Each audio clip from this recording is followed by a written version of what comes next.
Você já sentiu o pão da Santa Ceia grudar no céu da sua boca? Aquele momento estranho, onde o pão parece não descer, onde algo dentro de você trava, onde uma sensação de desconforto espiritual toma conta do seu ser. A maioria dos cristãos nunca entendeu o que isso realmente significa segundo a palavra de Deus. Hoje você vai descobrir uma verdade bíblica profunda que William Branham, aquele poderoso evangelista que carregava sinais e maravilhas, pregava com autoridade: o perigo de tomar a Santa Ceia sem discernimento. A Bíblia é absolutamente clara em 1 Coríntios capítulo 11, começando no versículo 23.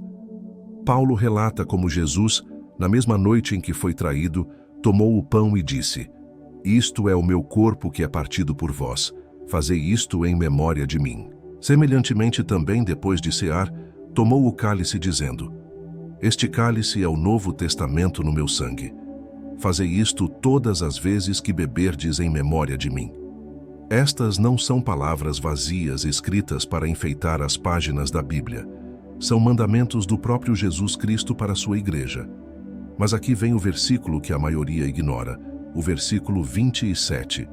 "Qualquer que comer este pão ou beber o cálice do Senhor, indignamente, será culpado do corpo e do sangue do Senhor." Você entende a gravidade dessas palavras? Ser culpado do corpo e sangue do Senhor não é brincadeira, não é teologia para debate acadêmico, é questão de vida ou morte espiritual. Me diga de qual estado você está me ouvindo agora.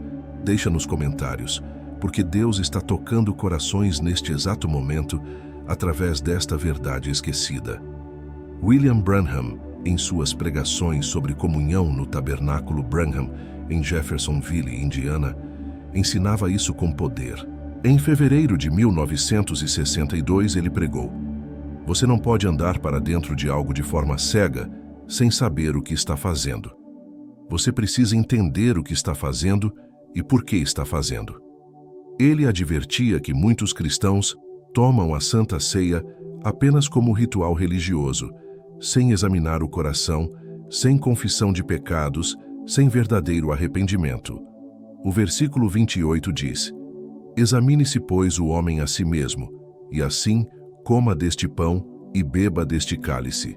Esta palavra examine não é sugestão, é ordem divina. É autoexame profundo sob a luz do Espírito Santo. Mas o que acontece quando você não se examina? O versículo 29 traz a resposta devastadora: "Porque o que come e bebe indignamente come e bebe para sua própria condenação, não discernindo o corpo do Senhor."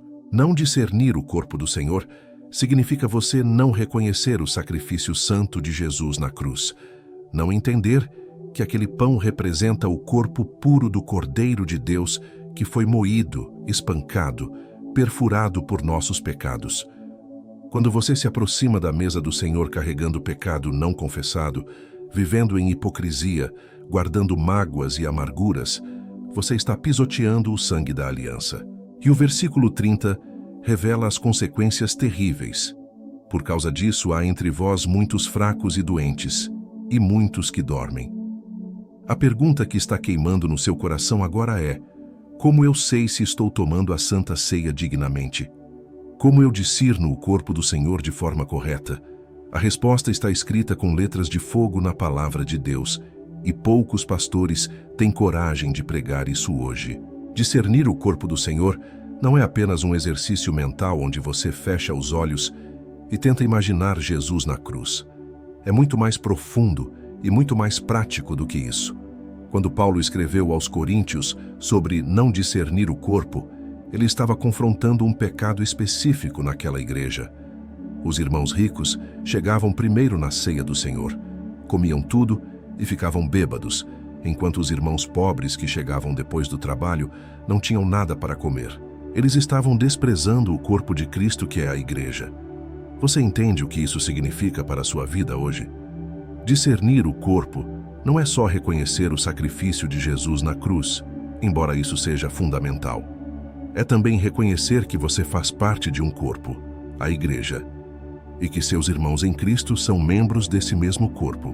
Quando você guarda a mágoa do seu irmão, quando você julga sua irmã, quando você cria divisão na igreja, quando você vive em pecado secreto, mas finge santidade no domingo, você não está discernindo o corpo do Senhor. William Branham pregou em agosto de 1959 um sermão poderoso chamado Discernindo o Corpo do Senhor. Ele declarou algo que precisa ecoar em nossos corações hoje. Nossa destinação eterna não é determinada apenas pelo que vemos e ouvimos, mas pelo discernimento que temos do que vemos e ouvimos.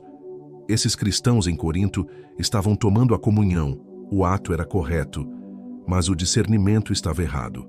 Por isso, Paulo disse que muitos estavam fracos, doentes, e muitos dormiam, ou seja, estavam mortos espiritualmente.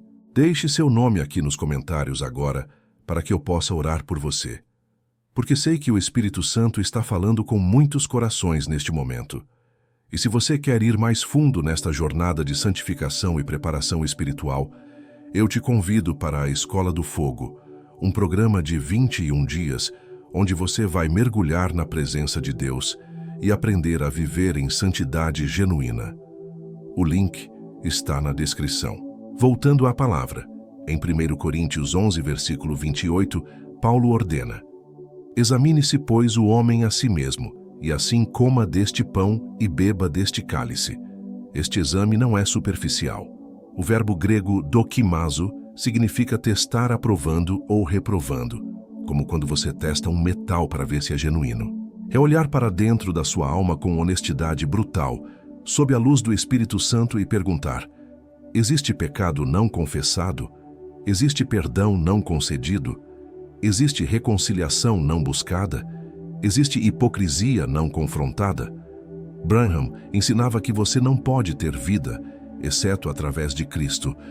E a palavra de Deus constrói seu corpo espiritual forte à medida que você comunga com Ele para resistir ao diabo.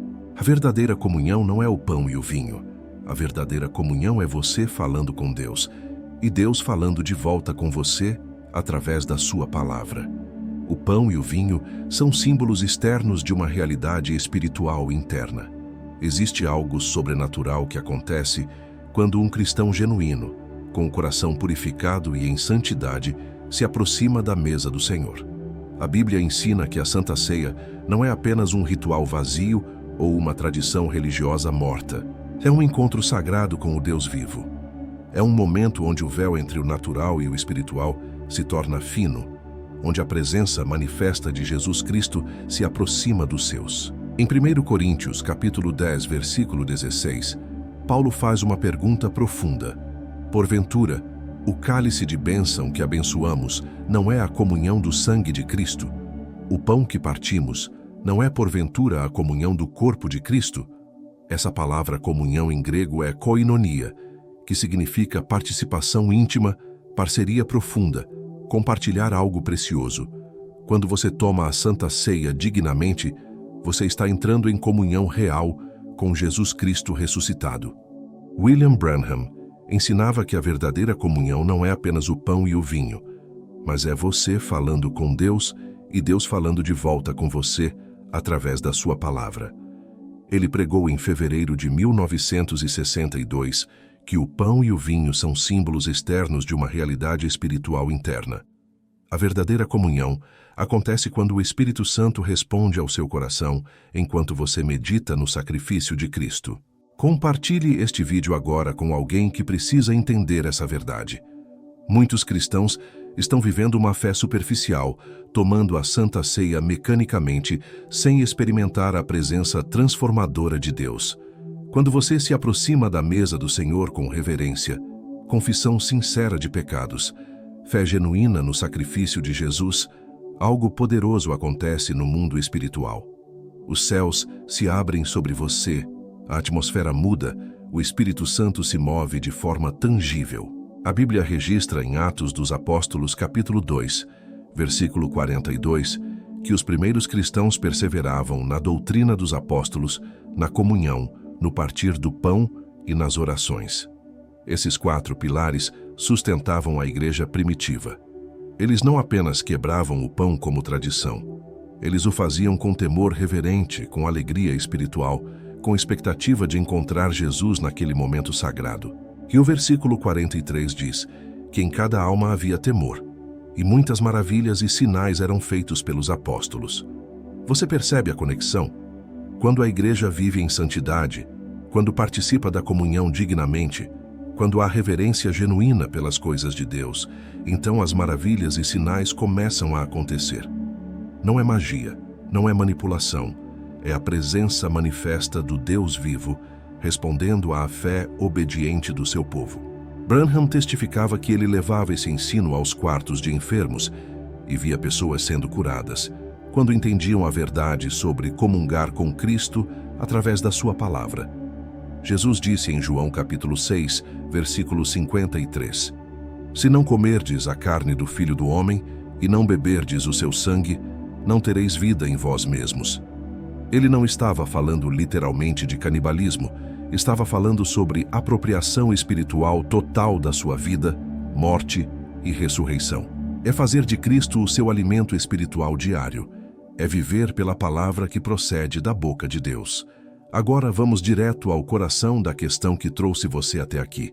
O que significa quando o pão da Santa Ceia gruda no céu da sua boca?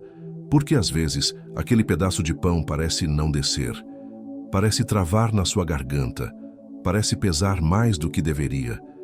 A resposta está nas Escrituras e vai mexer com a sua consciência. Quando você não consegue engolir o pão da comunhão facilmente, quando algo dentro de você trava, isso não é acidente, não é coincidência, não é apenas uma questão física. É o Espírito Santo te confrontando. É Deus te dando uma última chance de parar, examinar seu coração e acertar as contas com Ele, antes que seja tarde demais. Aquele momento desconfortável é misericórdia divina te alertando que existe algo errado entre você e Deus. A Bíblia é clara em 1 Coríntios 11, versículo 28.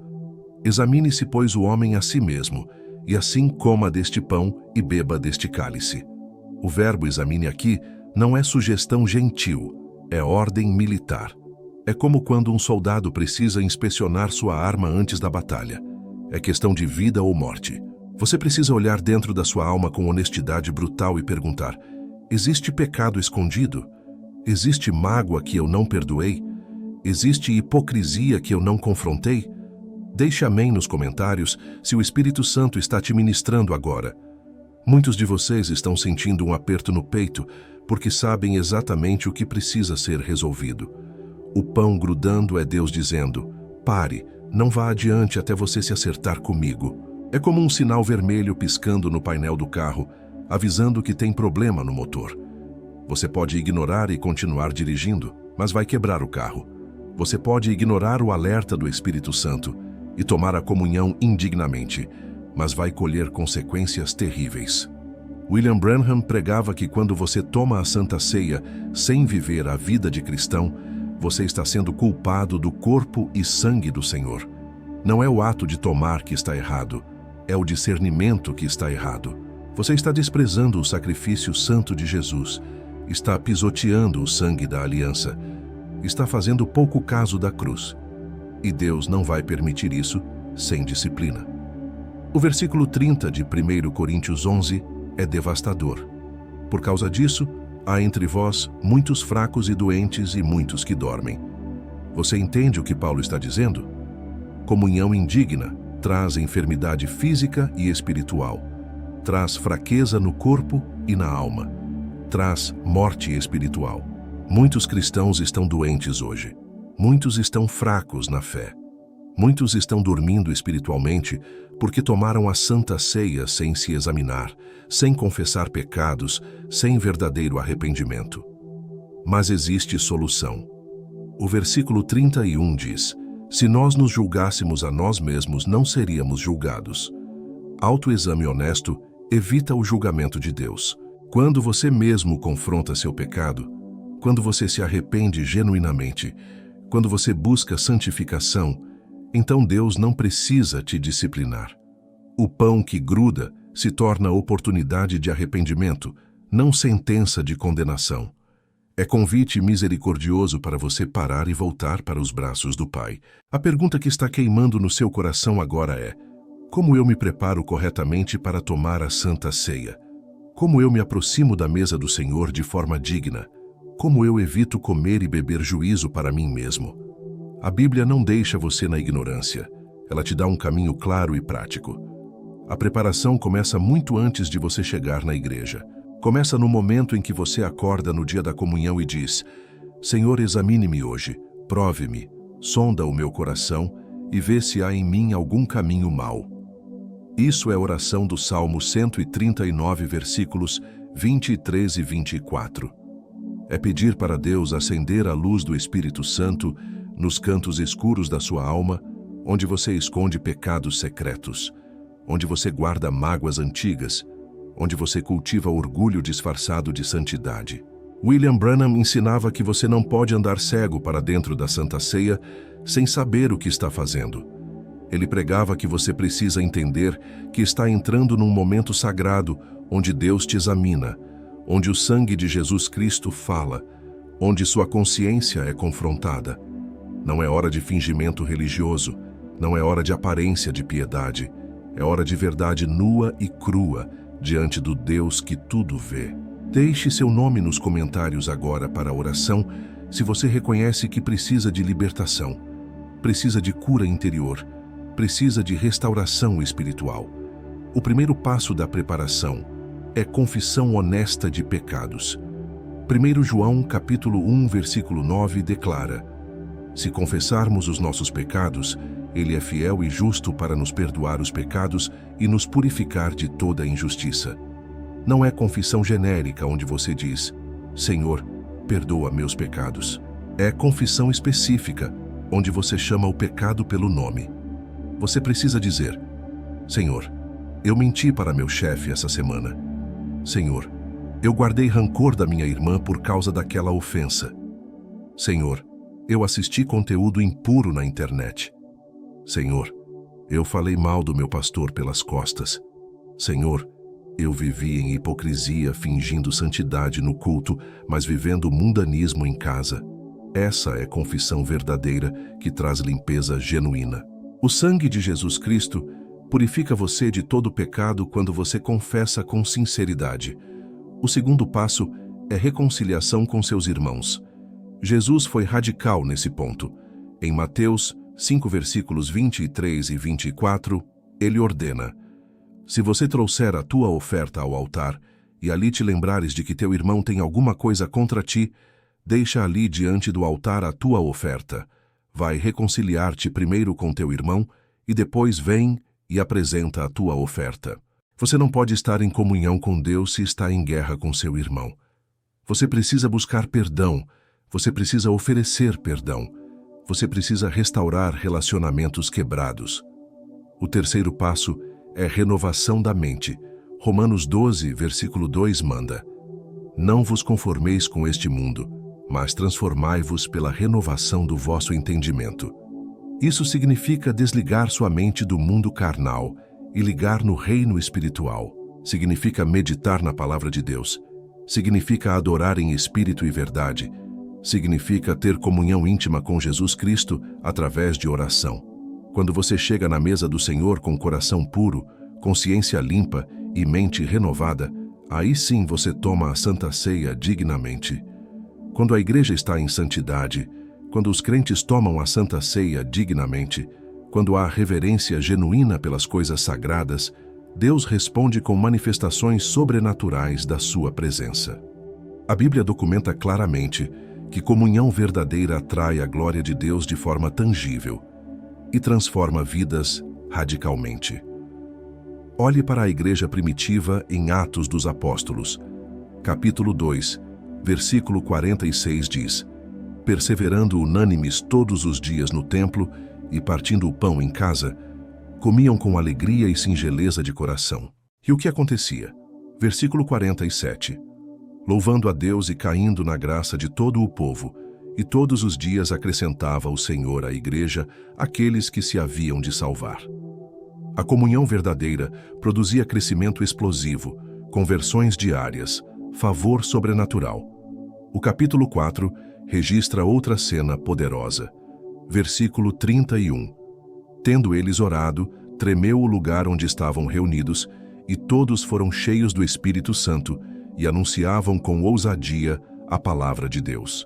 Versículo 33. Com grande poder os apóstolos davam testemunho da ressurreição do Senhor Jesus, e em todos eles havia abundante graça. Quando há unidade, quando há santidade, quando há comunhão genuína, o poder de Deus se manifesta de forma inegável. Inscreva-se no canal agora e ative o sininho para não perder os próximos ensinamentos que vão revolucionar sua vida espiritual. Você precisa entender que Deus não mudou. Ele continua o mesmo ontem, hoje e eternamente, como declara Hebreus 13, versículo 8. O que mudou foi a igreja. Nós perdemos a reverência, perdemos a santidade, perdemos o temor santo que atraía a presença manifesta de Deus. Em 1 Coríntios, capítulo 11, quando Paulo estava corrigindo os abusos na comunhão, ele não estava apenas dando regras religiosas, ele estava protegendo a igreja de perder algo precioso, o encontro real com o Deus vivo. Quando você toma a Santa Ceia dignamente, preparado espiritualmente, com coração puro e fé genuína, você não está apenas cumprindo o ritual, você está abrindo porta para manifestações sobrenaturais. A Bíblia registra que Jesus se revelava aos discípulos no partir do pão. Lucas 24, versículos 31. Abriram-se-lhes os olhos e o conheceram no partir do pão. Aqueles discípulos no caminho de Emaús estavam conversando com Jesus ressuscitado, mas não o reconheciam até que ele partiu o pão. Foi naquele momento sagrado de comunhão que seus olhos espirituais se abriram e viram quem estava diante deles. William Branham testificava que quando você entende a verdade da comunhão através da palavra de Deus, quando você vive por Cristo diariamente, quando você faz da palavra seu alimento espiritual, então sua vida se transforma. Ele ensinava que cada dia você precisa morrer para si mesmo, como Paulo declarou em 1 Coríntios 15, versículo 31. Cada dia morro. Comunhão verdadeira é morte diária para o ego e vida contínua em Cristo. Os sinais da presença de Deus incluem convicção profunda de pecado, arrependimento genuíno, transformação de caráter, poder para vencer tentações, ousadia para testemunhar, curas físicas e espirituais, libertação de opressões, restauração de relacionamentos, alegria inexplicável mesmo em tribulações. Esses não são extras opcionais da vida cristã, são resultados normais de uma igreja que vive em comunhão verdadeira com Cristo. Chegamos ao momento crucial desta mensagem. Você ouviu a verdade. Você entendeu o perigo de tomar a Santa Ceia indignamente. Você aprendeu sobre discernimento do corpo do Senhor. Agora a pergunta que arde no seu coração é: o que eu faço com isso? Como eu aplico essa verdade na minha vida, de forma prática, começando hoje mesmo? A santidade não é opcional na vida cristã. Hebreus 12, versículo 14 ordena: segui a paz com todos e a santificação, sem a qual ninguém verá o Senhor. Isso não é sugestão para quem quer ser cristão de elite. Isso é requisito básico para todo filho de Deus. Santidade significa separação do pecado e consagração total para Deus. Significa você não pode ter um pé no mundo e outro na igreja. Não pode servir dois senhores, não pode viver vida dupla. William Branham pregava com poder sobre a necessidade de viver o que você professa. Ele declarava que você não pode apenas tomar a comunhão como ritual e depois viver qualquer tipo de vida. Cristianismo é experiência e vida. Se você professa ser cristão, mas vive igual ao mundo, se você canta hinos no domingo, mas vive carnalidade no sábado, se você levanta mãos na igreja, mas baixa padrões em casa, você está vivendo hipocrisia que Deus abomina. Deixe nos comentários qual área da sua vida precisa de santificação hoje. Seja honesto com Deus e consigo mesmo. Talvez seja sua boca que precisa ser purificada. Você precisa parar de falar palavrões, mentiras, fofocas, maledicências. Talvez sejam seus olhos que precisam ser consagrados. Você precisa cancelar aquela assinatura de streaming que te leva para conteúdo impuro. Precisa deletar aqueles aplicativos que alimentam luxúria. Talvez seja seu coração que precisa ser curado. Você está guardando mágoa de alguém que te feriu. você está cultivando a amargura que está envenenando sua alma. 1 Pedro, versículos 15 e 16 declara: Mas como é santo aquele que vos chamou, sede vós também santos em toda a vossa maneira de viver, porquanto escrito está: Sede santos, porque eu sou santo. Deus não pede perfeição instantânea, Ele pede progresso constante na direção da santidade. O caminho prático para a santidade tem passos claros. Primeiro, arrependimento genuíno. Isso significa você reconhece seu pecado, confessa especificamente a Deus, pede perdão sinceramente e se volta completamente do pecado. Segundo, renúncia radical. Jesus disse em Mateus 5, versículos 29 e 30, que se teu olho te escandaliza, arranca-o. Se tua mão te faz tropeçar, corta-a. Ele não estava falando literalmente de mutilação, estava falando sobre eliminar completamente aquilo que te faz pecar. Terceiro, renovação diária. Romanos 12, versículo 2 manda: Transformai-vos pela renovação do vosso entendimento. Isso acontece através de leitura bíblica diária, oração consistente, jejum quando necessário, comunhão com irmãos maduros na fé. Quarto, resistência ativa ao diabo.